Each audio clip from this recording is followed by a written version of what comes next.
So hello बच्चों, हाय पूर्वी on behalf of personal tutor channel.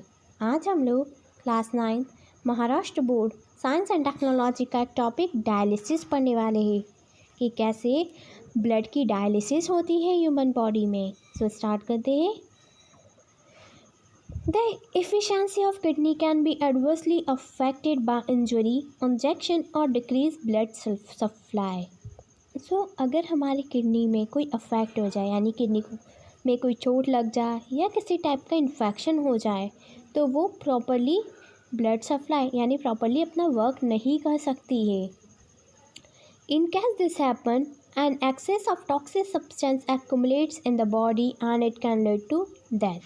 अगर ऐसा हो जाता है, किडनी ख़राब हो जाती है, तो उस वजह से वो अपना वर्क प्रॉपर नहीं कर पाएगी, यानी जो टॉक्सिक सब्सटेंसेस है वो हमारी बॉडी में ही रहेगा और वो टॉक्सिक सब्सटेंस हमारी बॉडी के लिए बहुत हार्मफुल है, वो बाहर नहीं निकल पाएगा, तो उससे पर्सन की डेथ भी हो सकती है। If kidney fails, nitrogenous waste are separated from the body. अगर किडनी फेल हो जाती है तो nitrogenous waste are separated from the blood with the help of a man made machine. तो जो नाइट्रोजीनियस वेस्ट है, यानी जो वेस्ट प्रोडक्ट है हमारे ब्लड में, वो हम लोग मैन मेड मशीन की हेल्प से बाहर निकालते हैं। The process of separating the nitrogenous waste from the blood with the help of machine is called dialysis. तो एक ऐसी प्रोसेस जिसमें हम नाइट्रोजीनियस वेस्ट को सेपरेट करेंगे हमारे ब्लड में से with the help of machine, उस मशीन को हम बोलेंगे dialysis machine. After 500 ml of blood is sent at one time through this machine. इस मशीन में एक बार में हम 500 ml का ब्लड भेज सकते हैं। Purified blood is reinfused into the body of the patient, और जो प्यूरिफाइड ब्लड है वो पेशेंट की बॉडी में चले जाएगा और जो अनप्यूरिफाइड ब्लड है वो बाहर निकल जाएगा। तो यहाँ पर आपको पूरी प्रोसेस बता रहे कि कैसे डायलिसिस होता है, कि आर्टरी से, ब्लड से, वहाँ से ब्लड बाहर निकल रहा है आर्टरी प्रेशर मॉनिटर की वजह से। देन यूज डायलिसिस हो रही है।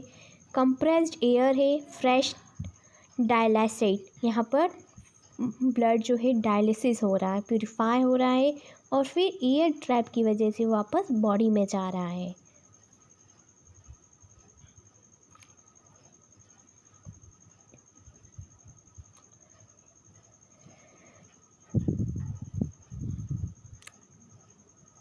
आज की वीडियो में हम लोग class 9 Maharashtra board science and technology का एक टॉपिक कोऑर्डिनेशन स्टार्ट करने वाले हैं।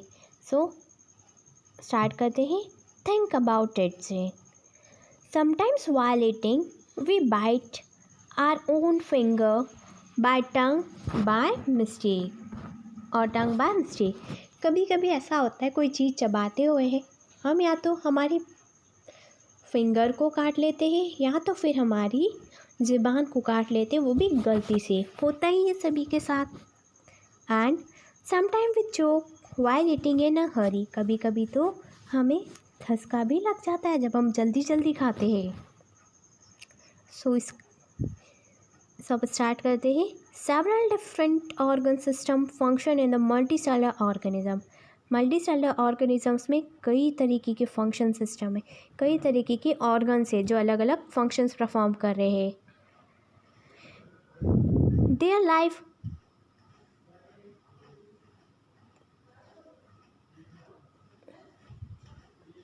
Their life goes on smoothly if there is coordination between the different organ system or the organs and the stimuli in the surrounding। So उनकी life बहुत ही smoothly जाएगी अगर उनके लाइफ में कोऑर्डिनेशन रहे, यानी ऑर्गन सिस्टम्स और ऑर्गन के बीच में अच्छा ऑर्गन सिस्टम और जो ऑर्गन है और हमारी जो सराउंडिंग है, अगर उसके बीच में अच्छा बैलेंस बना रहे तो हमारी लाइफ बहुत स्मूथ चलेगी। Depending upon this, we can say that the systematic regulation of the different process can be called control, and the bringing about the different processes in the proper sequence is called the coordination। So इस पर depend होकर जब हमारी body systematic regulation करेगी यानी अलग अलग process का सिस्टमेटिकली रेगुलेशन करेगी, कंट्रोल करेगी और डिफरेंट प्रोसेस होगी एक बिल्कुल प्रॉपर सीक्वेंस में। तो ये प्रोसेस होती है coordination. If any activity in the body is to be completed successfully, proper coordination between the different systems and the organ participating at the different steps of that activity is necessary. अगर हमारे body की कोई भी activity complete हो जाती है properly successfully, तो proper coordination रहता है, यानी सिस्टम में भी और ऑर्गन्स में भी। If due to lack of coordination और some other factor there is a confusion at any step the activity may not get completed. अगर कोऑर्डिनेशन का कोई कमी हो जाती है due to lack of coordination, और अगर कोई कन्फ्यूज़न हो जाता है तो ये एक्टिविटी कंप्लीट नहीं हो पाती है। There should be not the randomness at any step. There need to be the proper coordination between the internal activity of the body resulting from various factors like blood temperature, water level, enzymes level और stimuli arising in the surrounding environment. यानी हमारी body में हर चीज़ का level proper होना चाहिए, internal जितनी भी activity हो रही है वो प्रॉपर रहे। Proper coordination between the various system of an organisms helps to maintain a state of equilibrium called the homeostatic which is necessary for the optimal efficiency of the body.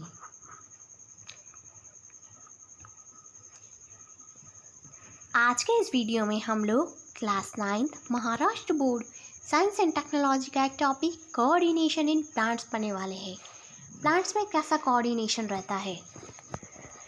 Plants do not have the systems like the nervous system और the muscular system of animals. Plants में ना ही कोई nervous system होता है और ना ही muscular system रहता है। Then how do the plants bring about movement? फिर प्लांट्स में मूवमेंट कैसे होता है? In plants movements are mainly in the form of response given to the stimuli. So plants में जो मूवमेंट होता है वो स्टिमुली के फॉर्म में रिस्पॉन्स होता है। Movement of growth of any part of the plant is a response to the external stimuli is called tropism और ट्रॉपिक मूवमेंट। जब कोई मूवमेंट या तो फिर प्लांट का कोई भी पार्ट में ग्रोथ होगी किसी एक्सटर्नल स्टिमुली की वजह से, वो होगा tropic movement. The shoot system of any plant response to the light stimuli, it grows toward the source of light. अगर शूट सिस्टम लाइट की तरफ स्टिमुली कर रहा है, लाइट के डायरेक्शन में मूव कर रहा है, तो वो मूवमेंट शो कर रहा है फोटोट्रॉपिक मूवमेंट। और अगर प्लांट का कोई सिस्टम जैसे कि रूट सिस्टम स्टिमुली कर रहा है, जैसे कि ग्रेविटेशन और वाटर की तरफ रिस्पॉन्स कर रहा है, तो इस टाइप का रिस्पॉन्स होगा ग्रेविट्रॉपिक मूवमेंट और the hydrotropic movement. Movement shown by the plants in response to the specific chemicals are called the chemiotropic movement. For example, the growth of the pollen tubes towards the ovule. All the mentioned above movement of the plants are related with the growth, hence all the movements are collectively known as growth relevant movement. ये जितने भी movements बताए हैं plants में उसकी growth से relate करते हैं। So ये सारी movement अगर हम साथ में बोले तो हो जाएगा growth relevant movement. Observe the picture carefully and think about them. First is touch me not. अगर हम touch me not प्लांट को टच करेंगे तो ये मुरझा जाएगा, छुई मुई। Venus flytrap, lotus and balsam. बच्चों, आई होप कि आपको यहाँ तक वीडियो अच्छी लगी होगी और सभी टॉपिक क्लियर होंगे।